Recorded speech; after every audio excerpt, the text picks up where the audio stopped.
I agree to get married or I agree getting married. Which one is correct? سلام بچه‌ها، خیلی خوش اومدین به کانال یوتیوب من. توی این ویدیو میخوایم با هم دیگه یاد بگیریم چه فعلایی بعدش تو میاد، چه فعلایی بعدش ing میشه و بعد از فعلا رو باید دقیقاً چی کار بکنیم. Let's go.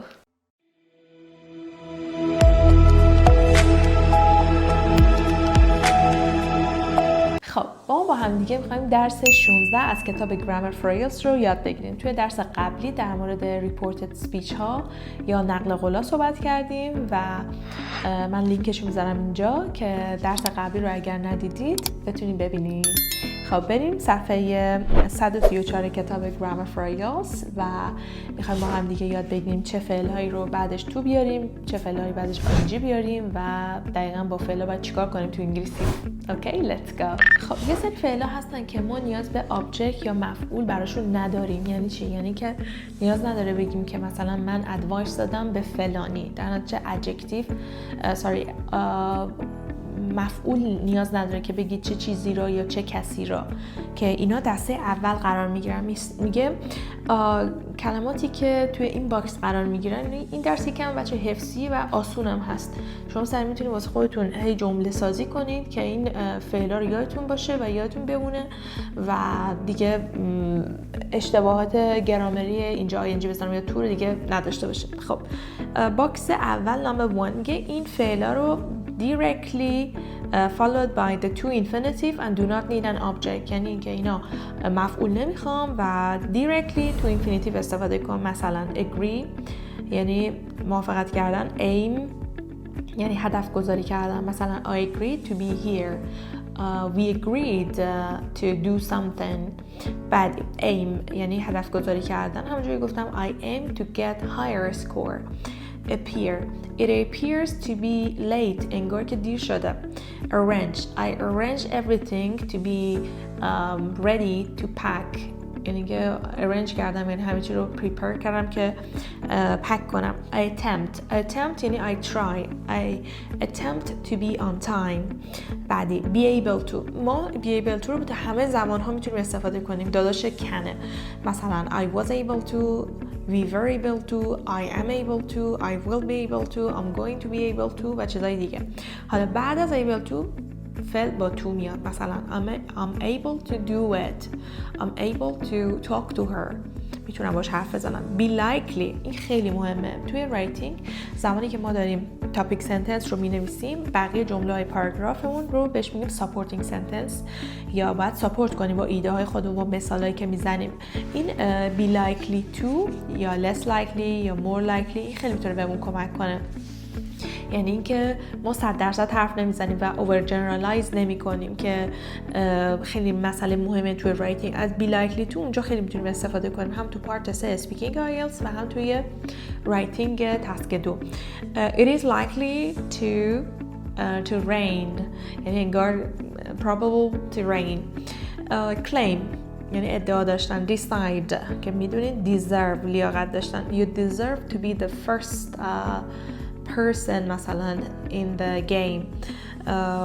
fail for example I've decided to do something. حالا fail she doesn't want to fail to be on time.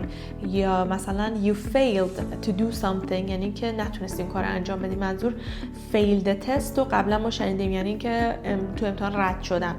fail to do something واسه چیه؟ یعنی که نتونستیم کار انجام بدی. So I failed to call her نتونستم بهش زنگ بزنم. I hope to call you I hope to catch you. I learned to speak English. I managed to do something. manage to شبیه can و be able to. manage to ولی یه کاری با ضرب و زور کردنه. for example I managed to pack everything tonight. همه کارا رو همه وسایل رو جمع کردم امشب. she offered me to be able to visit her to be able to meet her. she offered me to meet her. so plan I haven't planned to do this. I haven't planned مثلا to cook tonight. من پلان نکرده بودم. promise she promised me to get married with me. She refused to get married with me. She seems tired to be tired. She seems to be tired. Okay. Tend to یعنی تمایل داشتن. She tends to be on time for the class or she tends to be in time for the class. فرق on time و in time هم که میدونید احتمالاً.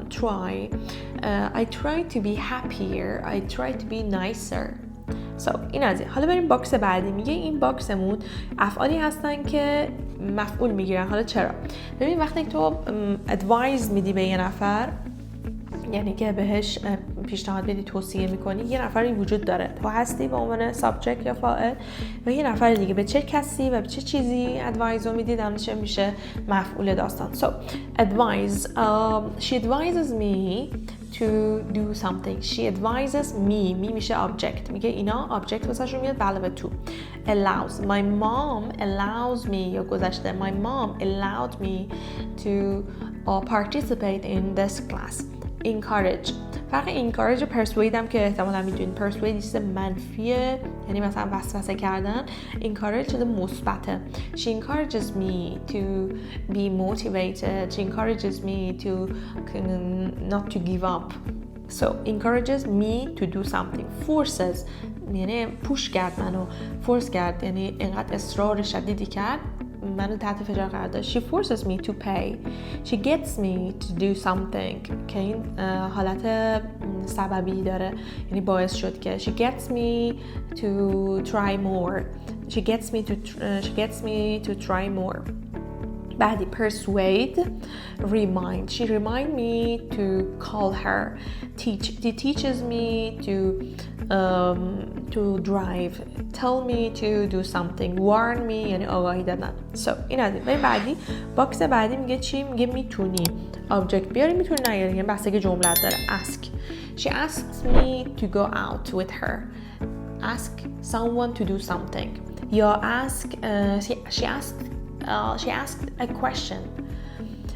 she asked to call me or not. وقتی میگیم she asked to do something یا she asked someone to do something یعنی میتونه object رو بیاره، میتونه نیاره. choose. I choose to be happier in my life. she chooses me. she chooses to be late. خب to be late دیگه object نداره. dare جرأت داشتن. expect توقع داشتن. help کمک کردن. intent یعنی قصد داشتن. she intends to be the best person, to be the best student in the class. intends. need احتیاج داشتن. prefer. she prefers to be happier. she prefers me to the other one. اینم یه structure. prefer something to someone or something to something else. someone to someone else یعنی اینو به اون ترجیح دادن. prepare.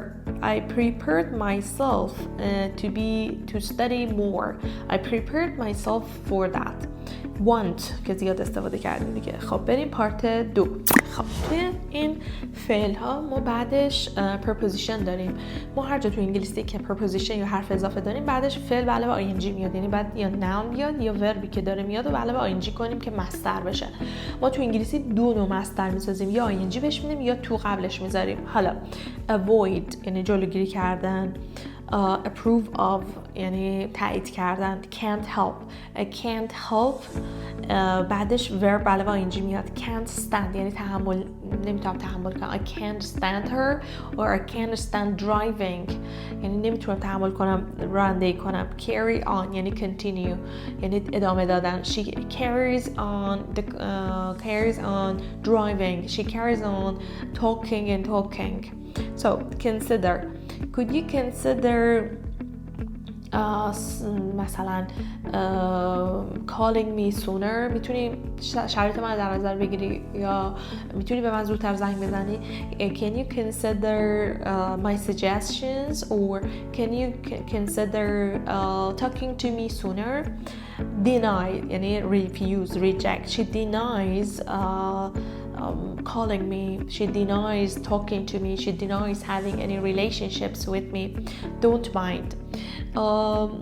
دیدین که خیلی ازش استفاده میکنیم، یعنی مزاحمتون نباشم یا اشکال نداره اگر do you mind if I sit here, do you mind speaking to me, do you mind changing your mind about this, do you mind opening the door. بیشتر برای request انجام میشه ولی بعد mind ing میاد.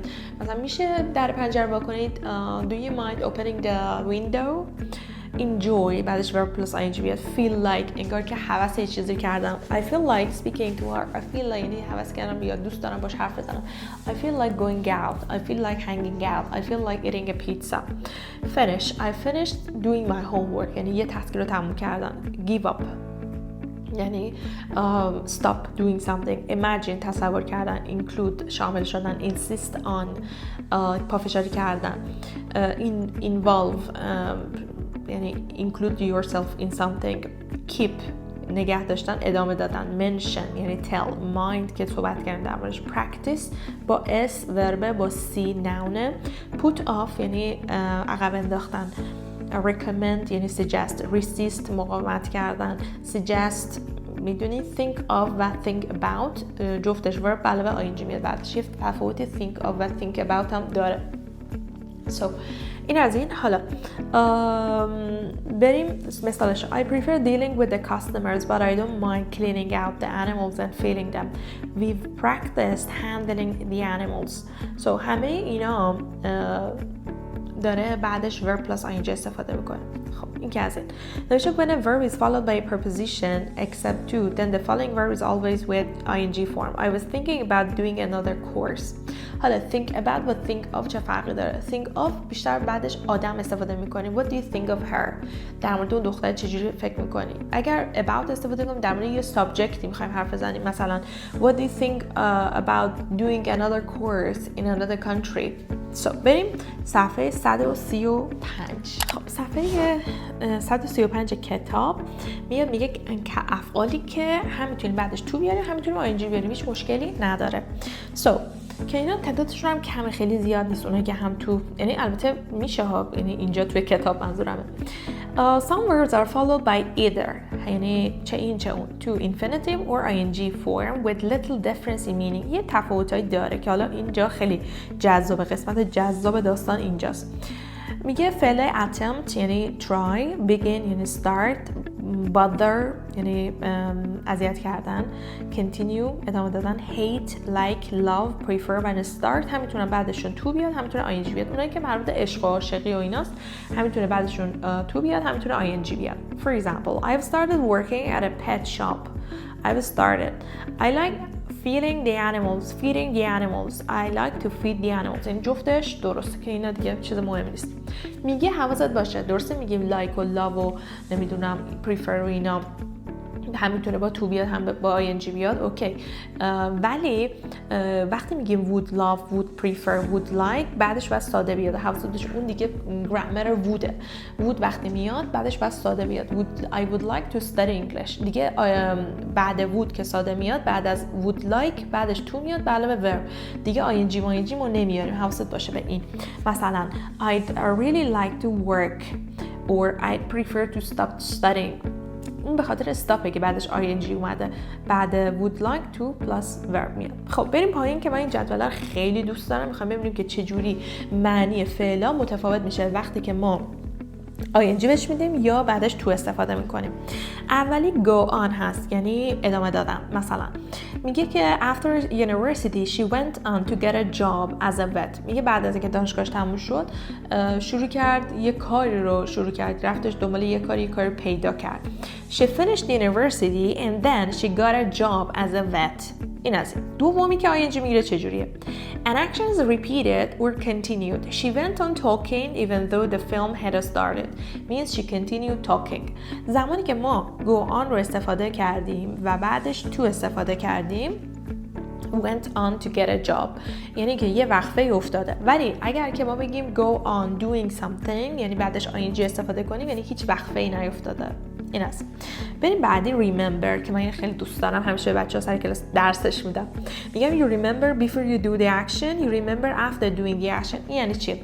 ببین من وقتی که در مورد میگم I remember to call her, oh I remember to call her، برام بهش زنگ بزنم، یعنی الان یادم افتاده. remember به علاوه to به علاوه verb. ولی اگر که در مورد گذشته بوده، یعنی در گذشته یک کاری رو من کردم الان یادم اومده، گذشته، میگم I remember being so happy when I was a child. I remember spending a lot of time with my grandparents and staying with them. and دارم در مورد childhood هم حرف میزنم. پس اگر در مورد خاطره گذشته حرف میزنم remember علاوه verb plus ing. اگر در مورد حال حرف میزنیم و الان یه چیز رو به خاطر آوردیم to. بریم بعدی forget. خب میگه I forgot to post my application for. یادم رفته این کارو بکنم. So the action didn't happen. اتفاق نیفتاد. من یادم رفت. I forget to call her. یادم رفت بهش زنگ بزنم. ولی اگر اکشن اتفاق افتاده حواستون باشه فقط در حالت منفی اتفاق میفته. اینو هایلایتش کنید. نمیشه پایینش. I'll never forget meeting you. یعنی forget رو به علاوه verb اگه آوردی به علاوه ing یعنی که the action happened. یعنی اصلا یادم نمیره. I've never forgotten meeting you. I've never forgotten مثلا talking to each other every night. پس فرق I forget to و I forget به علاوه verb plus ing چیه؟ زمانی که ما forget رو به علاوه to استفاده میکنیم یعنی اون اتفاق نیفته چون تو یادت رفته. ولی اگر که forget رو در حالت منفی استفاده کنیم و بعدش verb plus ing بیاد یعنی هیچ وقت یادم نمیره، یعنی اکشن اتفاق افتاده. مثلا هیچ وقت یادم نمیره تو اون روز چه حسی بهم دادی. forget به علاوه verb ing. خب بریم بعدی stop. اینم خیلی باحاله.